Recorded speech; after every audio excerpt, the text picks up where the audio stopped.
వంటలకు ఇంతకంటే స్వచ్ఛమైన గానుగ నూనె మరెక్కడా దొరకదు. SRV naturals. ఆర్డర్స్ కై స్క్రీన్ పై నెంబర్ కి కాల్ చేయండి. దహన సంస్కారాలు మరణించిన వ్యక్తి 5 సహజ మూలకాలతో అంటే గాలి, నీరు, ఆకాశం, అగ్ని మరియు భూమితో కలిసిపోవడానికి సహాయపడతాయి. ఒక వ్యక్తి మరణిస్తే భారతీయ సంప్రదాయంలో మృతుడి మతం ప్రకారం అంత్యక్రియలు జరుపుతూ ఉంటారు. అయితే ఏ దిక్కు లేని వారు అనాథలుగా లోకాన్ని విడిస్తే మానవత్వం ఉన్న మనుషులు ఆ అనాథ పార్థివ దేహానికి అంత్యక్రియలు నిర్వహించి ఆ ఆత్మకు గౌరవాన్నిస్తారు.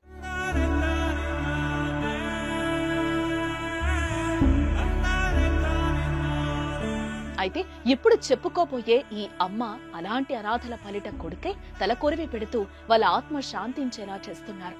ఒక్కరు కాదు, ఇద్దరు కాదు, వందల మందికి అంతిమ సంస్కారాలు జరిపించి అనాథల పాలిట అమ్మాయిందే.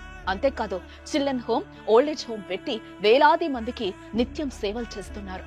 ఆ ఆదర్శవంతమైన అమ్మ గురించి మరిన్ని విషయాలు తెలుసుకుందాం.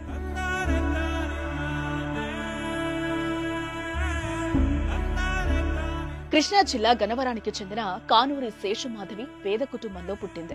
తల్లిదండ్రులకు ఒక్కతే కూతురు కావడంతో మాధవిని కొడుకులా పెంచారు ఆ తల్లిదండ్రులు. చిన్నతనం నుంచే ప్రతి పనిలో మగవారికి ఏ పనిలో తీసుకోకుండా పోటీ పడేది. అయితే తెలిసి తెలియని వయసులో సొంత మేనమామ బాలకోటేశ్వరరావుతో పెళ్లి చేశారు పెద్దవాళ్లు. కొన్నేళ్లు కాపురం తర్వాత 2 పిల్లలు పుట్టారు. కానీ ఇష్టం లేని సంసారం చేయడం కష్టమనుకున్న అతడు మాధవిని వదిలేసి వేరే అమ్మాయితో వెళ్లిపోయాడు. దీంతో ఒంటరిదైన మాధవి తండ్రి చూపిన ధైర్యంతో పిల్లలను ఉన్నత చదువులు చదివిస్తోంది. అయితే తండ్రి తాను పుట్టక ముందు అనాథ అని తెలుసుకుంది. అనాథలకు అమ్మా నాన్నలు లేకపోతే ఎంత ఇబ్బంది పడతారో కల్లారా చూసింది. పిల్లలు వదిలేసిన తల్లిదండ్రులు గోస గమనించింది. వాళ్ళ కోసం ఏదైనా చెయ్యాలని భావించింది.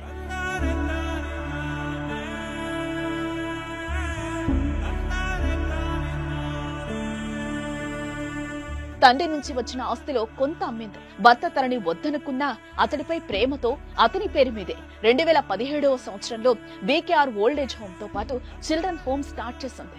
ఇందుకోసం ఆ రోజుల్లో ఆమె అక్షరాల 6 లక్షలు ఖర్చు చేసింది.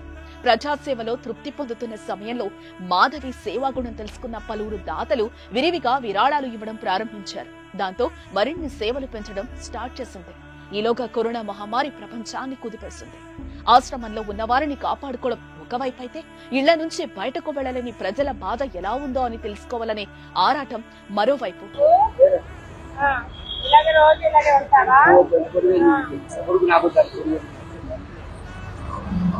ఈ తర్జన భర్జనలో కరోనా లాక్డౌన్ సమయంలో ధైర్యంగా బయటకెళ్లింది. అడ్డుకున్న పోలీసులను కన్విన్స్ చేసింది. వేలాది మందికి భోజనాలు అందించింది. లక్షలాది విరాళాలు ఖర్చు చేసింది. ఆ సమయంలో ఆశ్రమానికి మరింత పేరొచ్చింది. ఎవరూ లేని అనాథలు, కొడుకులు వదిలేసిన తల్లిదండ్రులు ఆమె చెంతకు చేరడం ఎక్కువైంది. ప్రస్తుతం ఆమె దగ్గర 30 మంది చిన్నారులు, 50 మంది వృద్ధులు ఆశ్రయం పొందుతున్నారు. అయితే ఇక్కడికొచ్చిన వృద్ధులకు సపర్యలు స్వయంగా ఆమె చేస్తారు. వారందరికీ ఆమె వడ్డిస్తారు. వంట చేయడానికి మాత్రం వర్కర్లను పెట్టుకుంటారు. విజయవాడ ఫ్లైఓవర్ కింద అభాగ్యులకి, అనాథులకి మరి ఒక పట్టెడు అన్నం పెట్టాలనే సంకల్పంతో మేమే సొంతంగా ప్రిపేర్ చేసుకొని తీసుకెళ్తున్నాము. అందులో భాగంగానే మీ అందరికీ కూడా ఒక చిన్న రిక్వెస్ట్, ఎవరైనా వాళ్ళకి హెల్ప్ చేయాలనుకుంటే మమ్మల్ని కాంటాక్ట్ చేయక్కర్లేదు. అక్కడ విజయవాడ ఫ్లైఓవర్ దగ్గర ప్రతి ఒక్కరు కూడా వారికి సహాయ సహకారాలు అందించాలని మనస్ఫూర్తిగా కోరుకుంటూ, మీ Kanuri Seshumadhavi, BKR foundation. Thank you very much. ఆశ్రమంలో చనిపోయిన అనాథలకైనా వృద్ధులకైనా ఘనంగా దహన సంస్కారాలు చేస్తారు. తానే స్వయంగా తలకొరివి పెట్టడం అభినందనీయమనే చెప్పాలి. అయితే మనసున్న దాతలు మరిన్ని విరాళాలు అందిస్తే మరికొంతమందికి సేవ చేస్తానంటున్నారు ఈ ఆదర్శవంతమైన మహిళ మాధవి. ఏదేమైనా ఓ మహిళ అయ్యుండి అనాథలకు అంతిమ సంస్కారాలు చేయడమే కాక తానే స్వయంగా తలకొరివి పెడుతూ అంతిమ సంస్కారాల అమ్మగా నిలిచిపోయారు. హ్యాట్స్ ఆఫ్ టు మాధవి గారు.